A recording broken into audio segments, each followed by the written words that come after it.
Hello YouTube, this is 2B here. I have been reading and buying books as a main hobby and expenditure for a little over 10 years now. And recently I've come to the realization that I feel like I've mostly read everything that I'm really interested in reading.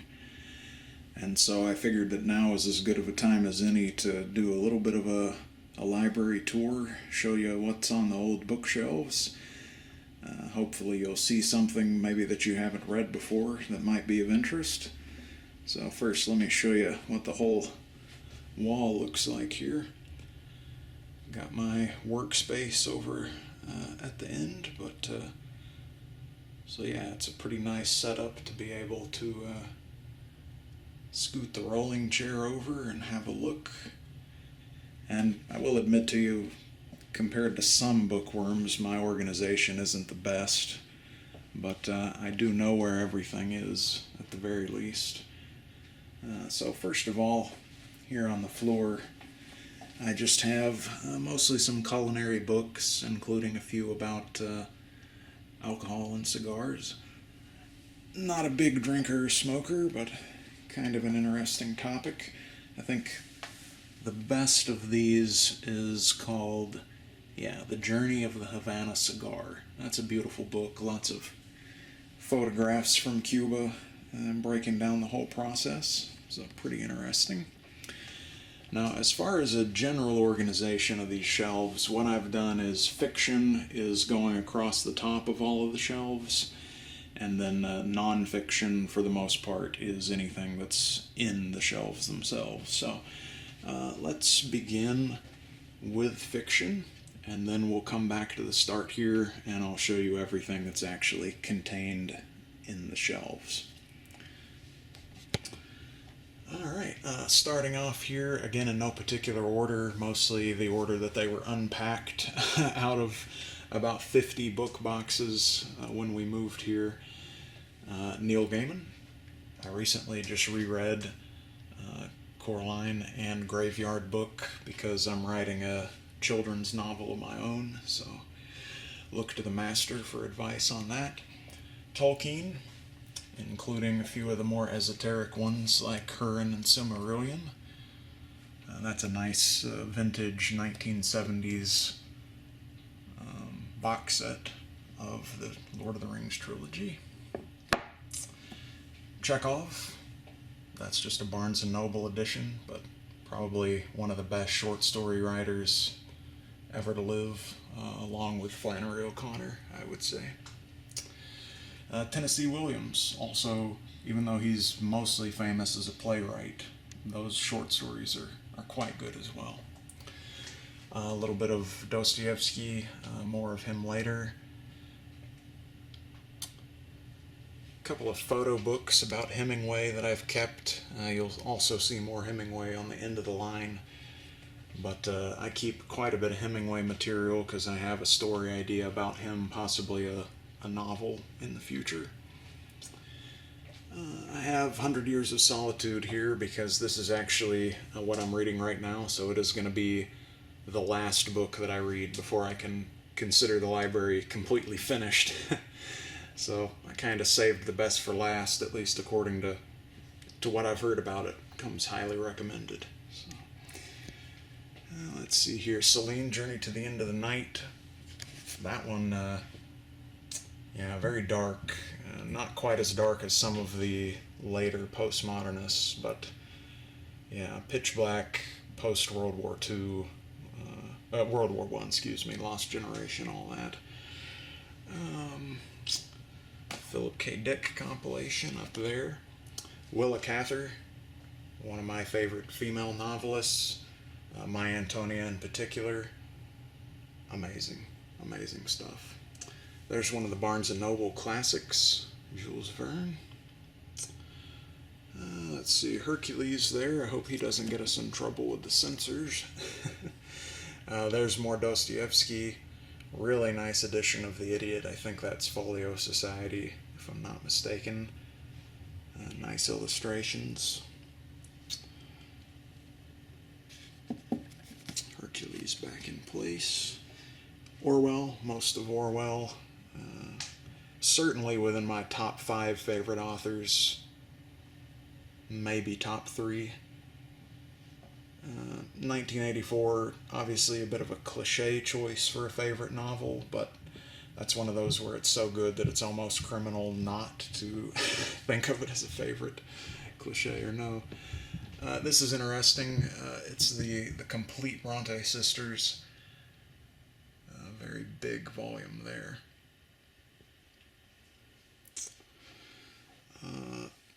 Club Dumas, interesting novel that inspired a Johnny Depp movie, Roman Polanski directing, unfortunately, called The Nine Gates. So that was a pretty cool book to read. Let's see, behind Buddha here, Ayn Rand, Bradbury, of course, Into the Wild. So that's an example of one nonfiction book that's gotten wrapped in with all the fiction up here. There go my organizational reputation, but yeah, pretty great one there. Let's see. Hunger by Hampson, recently read that up top there.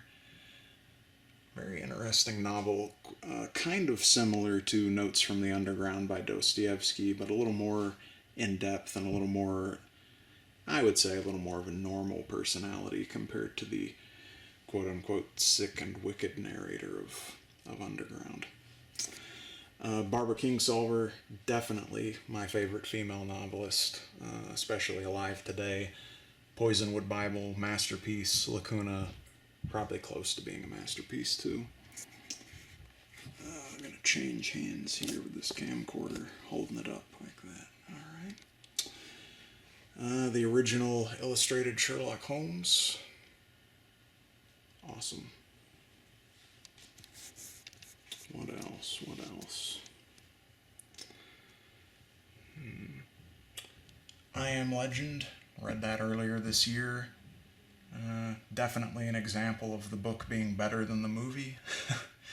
In fact, the movie even removes the meaning of the title of the story.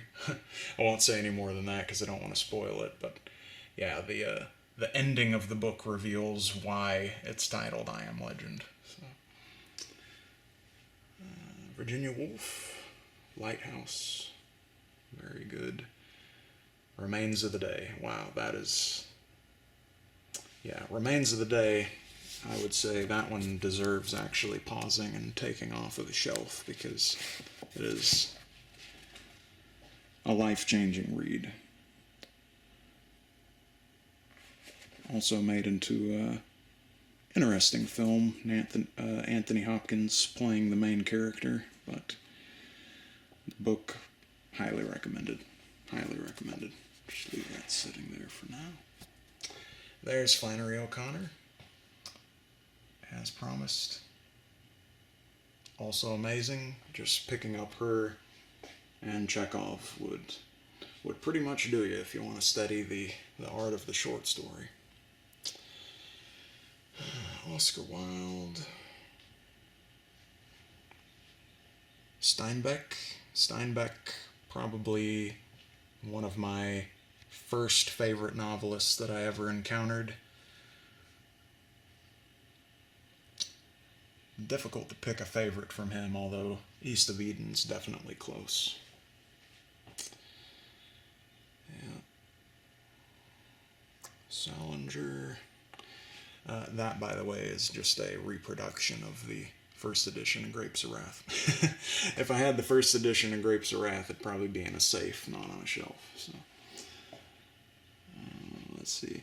Yeah, I'm gonna have to move our Mexican warrior there because another one that is a little bit underrated and positively life-changing to the bookworm, Under the Volcano.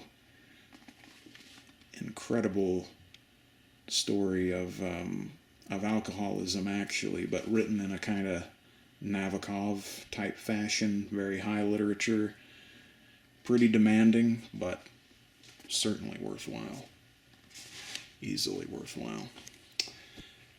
Kerouac, couple of Folio Society editions. Really like the Moby Dick edition. Umberto Eco, who we lost recently.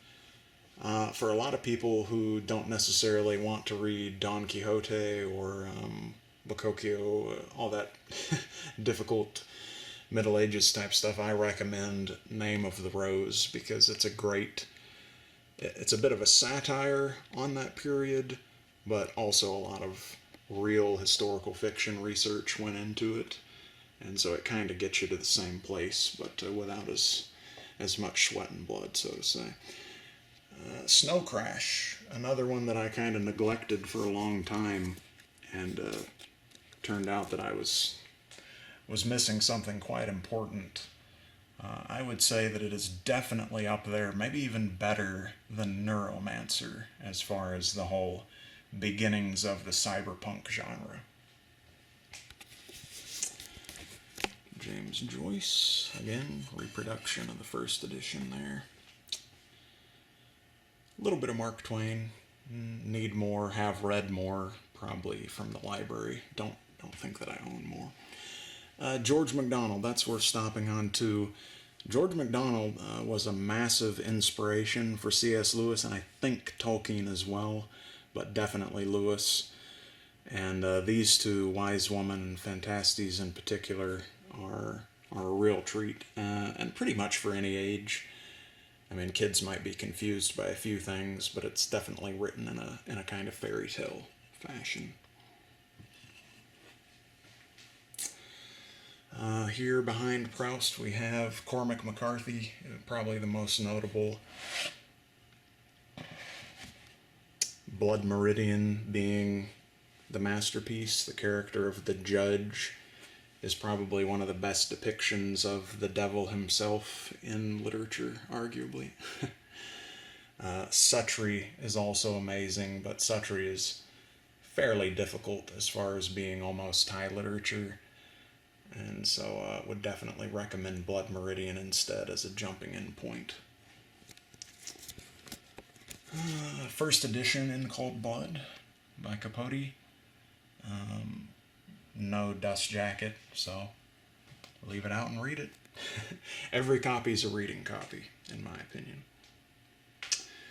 Harper Lee, amazing. The Hannibal Lecter books by Harris. Certainly recommend those. The movies are very good adaptations, quite faithful to the books, but you wouldn't regret having both. Another one where we have to pause and show respect by removing from the shelf, we move the Liberty Bell. Borges. Collected Fictions. Two short stories in here, one of them called The Circular Ruin, and the other called The Library of Babylon. I consider to be literary perfection, certainly two of the best short stories ever written. This is a steal. And I believe the YouTuber Better Than Food Book Reviews has said that this is a book about which you could say, steal it if you have to. If I'm misquoting him, then I apologize. Certainly I don't think that he's actually calling for any criminal activity, but his point is well taken. Amazing book. Henry Rollins, interesting author, most famous for Rollins Band and Black Flag. Fire in the Hole by Leonard, that is the story that inspired the TV show Justified, which is actually pretty good, especially the first episode, because the pilot episode of Justified is a perfect reproduction of Leonard's story, Fire in the Hole. So, recommend watching that if nothing else. Collected Poe, of course. There's Nabokov. I think I've mentioned him a couple times already, so you probably expected to see him. Of course, the jumping in point is Lolita, but that's not necessarily the place to stop. Pale Fire, for anyone who can stand a little bit of poetry, is positively mind-bending. A master. And that is the Library of America edition, those two icons. There's Neuromancer, nice Folio Society edition of Three Musketeers. Again, Three Musketeers similar to 1984. It is cliche to have it as a favorite, and yet it deserves to be anyway. A little more Oscar Wilde, a little bit of King. I think I've owned more King in the past, but The Shining is the only one that I really resonated with to the point that I wanted to keep it for future rereads and whatnot. Illuminatus trilogy, that's a strange little book. You won't see that very often. Robert Anton Wilson, one of the authors, is most famous for being an occultist, but this is a fiction work that I believe was published in I forget, Playboy or something like that, one of those magazines that also ran literature at one time. Let's see, a little bit of Scott Fitzgerald behind Master Chief there, and Claptrap obscuring some of that Hemingway that I was referring to, Hemingway's short stories, Hemingway's war compilation, and a couple of biographies of him as well, scattered throughout. And finally, we wrap up the fiction section with some more children's books that I've recently read, just to kind of refresh myself on the vocabulary choices and general rules of the middle grade genre. Alright, back to the front of the queue. I use the objects that are in front or above the different shelves to somewhat remind myself what the theme of the shelf below is. So we have the Lord himself above a shelf that is mostly dedicated to biblical themes. Starting off here, not quite purely biblical, some of the ancient scriptures, Egypt. I do actually have a full leather-bound set of Egyptian lore, but I need to get it repaired, so you won't see it in this video, unfortunately. 7 Tablets of Creation, another interesting one. Just some Norton compilations. General mostly keep them because they have a lot of ancient texts that are hard to find in any other form. Gilgamesh, stuff like that. Complete Narnia, of course. Anything interesting over here? Guide for the Perplexed. This took me a long time to find, and when I found it, it is covered in wonderful and legible notes. I'm guessing probably from a rabbinical student, and so I hold that copy in very high regard. For anyone interested in Christianity, this book, What the Rabbis Know About the Messiah, is really fascinating as far as the crossroads or nexus of the Judeo and the Christian. Down here then, a couple translations of the Quran. I know it's not actually the Quran itself, just translations. Nice Barnes & Noble Classic Edition of the King James with Dore, I believe is how it's pronounced, Dore's illustrations. Definitely worth the money.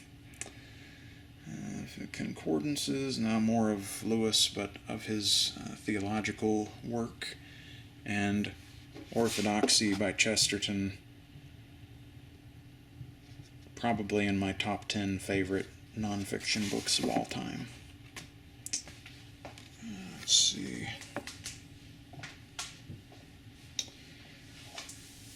Book of Enoch. If you're not familiar with Book of Enoch, definitely worth looking into. Strange story of a book that is quoted in the Bible and yet was not deemed fit to be included in the Bible. Apocrypha, which is in the Catholic Bible, but not the Protestant.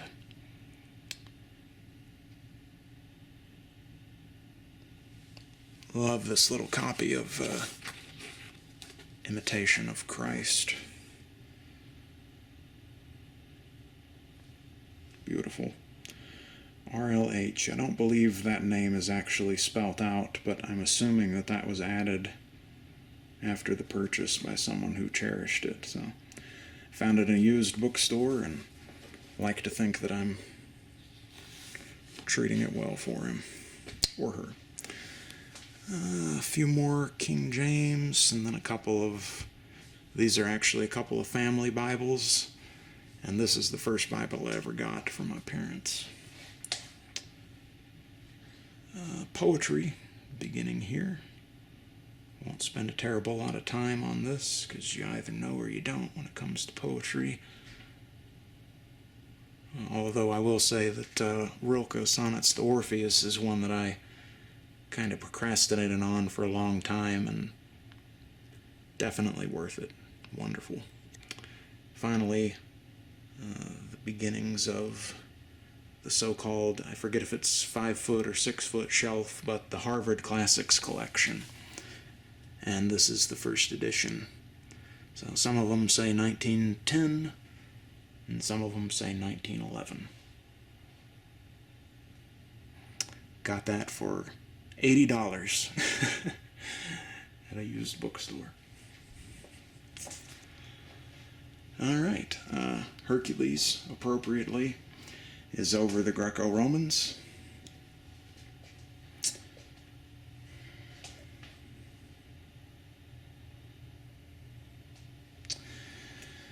These are quite interesting. In fact, yeah, it's just called the Landmark series. For a minute I forgot, but yeah, it's in the title.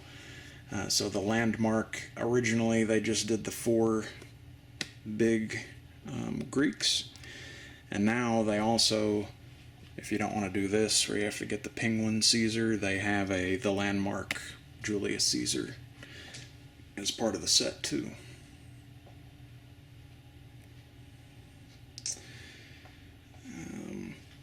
Robert Graves' Greek Myths. If you're interested in being knowledgeable about the Greek myths, and yet you don't necessarily want to read, say, the source texts, that is your best option. This 2-volume by Robert Graves. Graves like where we bury people.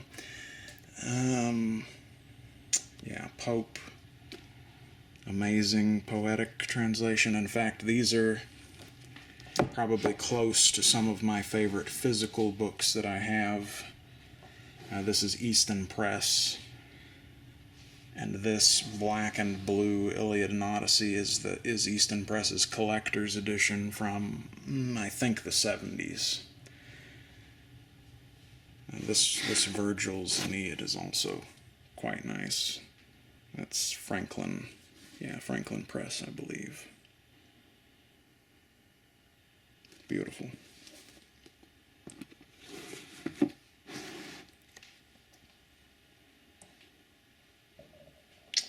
Torrens' Passion of the Western Mind. Amazing overview of Western culture, Western civilization. Awesome.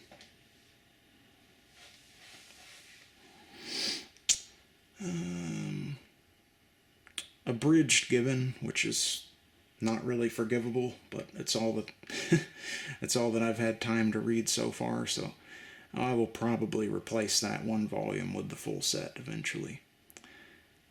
Franklin Library Satyricon, also beautiful physical book. Beautiful on the inside too. Plutarch, one of my favorites. That one is edited by Arthur Clough, Clough. I would say it's the best on the market.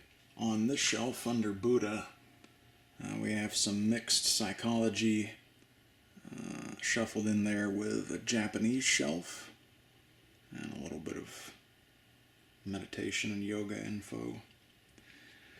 More Japan. Yukio Mishima being one of my personal favorites from there. Confessions of a Mask, Sun and Steel, Temple of the Golden Pavilion, all excellent, all fairly underrated today. And of course, Katabawa, Thousand Cranes, and Rashomon. Awesome, awesome stuff. This is a science shelf. Again, no particular reason for the placement, just happened to be right place, right time as I was unpacking the boxes. Down here, continuing a little bit from the poetry and medieval section, we've got Thomas Malory, a nice Norton Middle Ages right there. And rounding out with some Milton, Romantic poets, all of that good stuff. And then here the foo dogs symbolize the ending of the more Asiatic shelves. So we have Grand Historians of China. Quite a bit on the I Ching, because I have some plans to write something involving that. And probably my favorite physical object as a book, this Franklin Press green leather gold leaf The Good Earth by Pearl S. Buck. An amazing novel, one of few truly perfect novels, and it all came together in that physical edition, if you ask me. Down here, departing from the Asiatic and going into the World Wars, particularly World War II, Gulag Archipelago 2-volume up in there, life-changing read.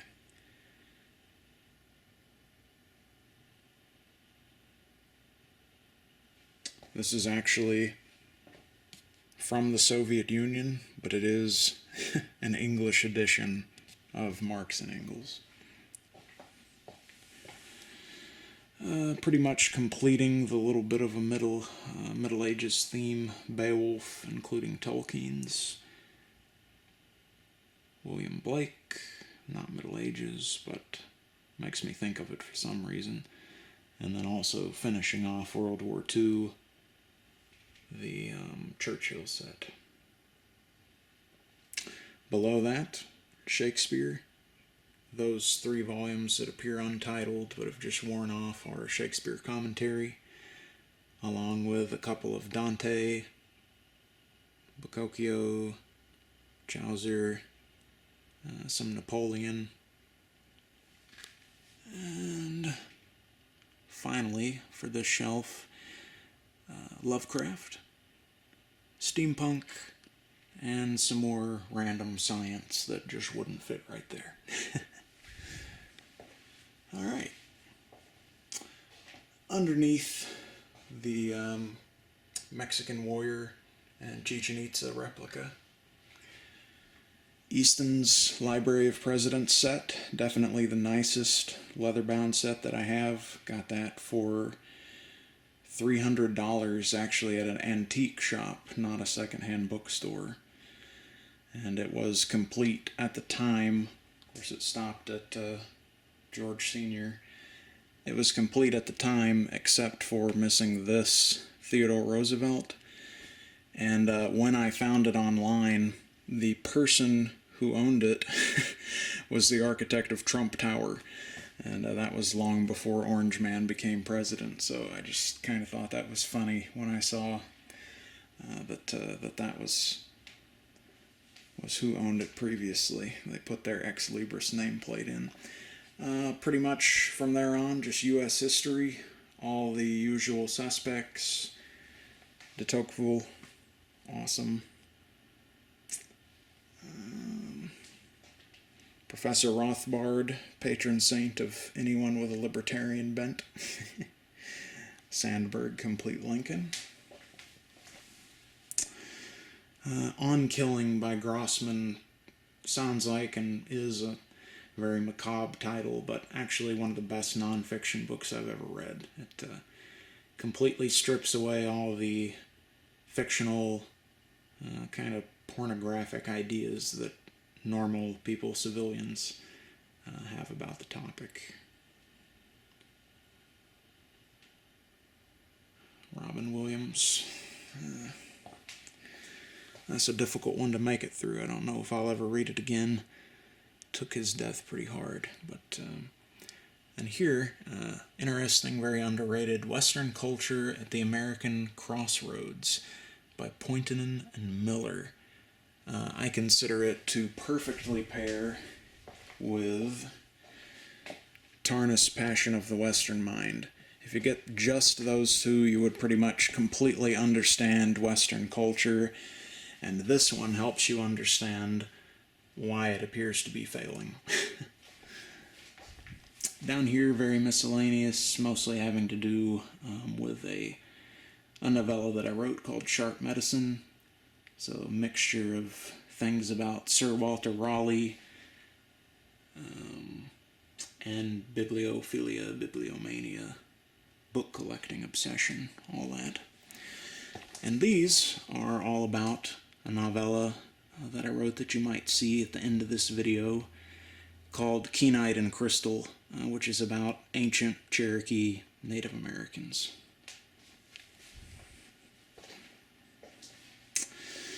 Let's see, I forgot to say that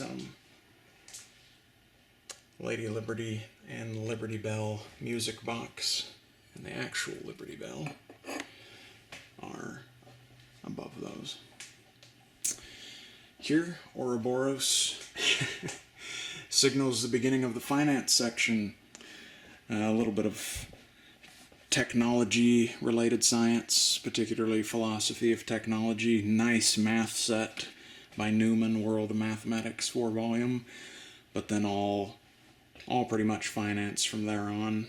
Favorite of the whole bunch would either be The Black Swan, which isn't necessarily about finance, but it can easily be applied to it, or Mark Tier's Winning Investment Habits of Warren Buffett and George Soros. One of my favorite nonfiction books of all time. Easily. Very underrated. Very underrated. Philosophy. Yeah, usual suspects. Nothing too fun there, because it's kind of Kant, Hegel, postmodernist snooze fest, but stuff you feel like you have to read sometimes. These are a little more interesting. Nietzsche, some stuff about feminism, both from a positive and a negative angle. And then a few self-help that I actually do enjoy. So, Dale Carnegie, Peele's Power of Positive Thinking, and that Secrets to Writing Great Comedy book is actually lives up to its name. So, and Schopenhauer, one of my favorites.